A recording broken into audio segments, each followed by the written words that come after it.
Welcome to Kenton's videos. Enjoy the video.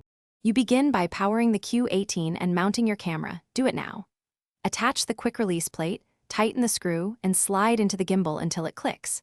Once done, perform a rough balance. Shift the camera forward or back for tilt, slide left-right for roll, and adjust the arm for pan so the camera floats level.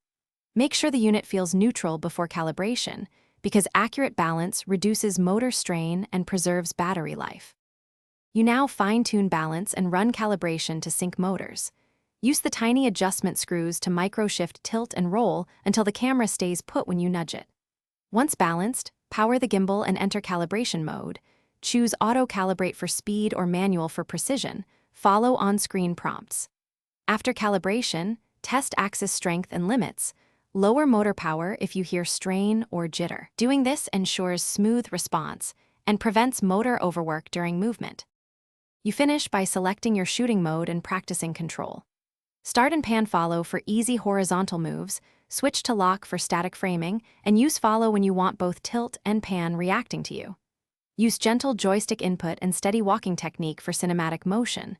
Small, slow moves beat big jerks. If the gimbal drifts or vibrates, stop, rebalance, recalibrate, and check for firmware updates. Most issues clear with those steps. Keep spare mounting screws handy for quick fixes. Thanks for watching. Consider subscribing if we helped you.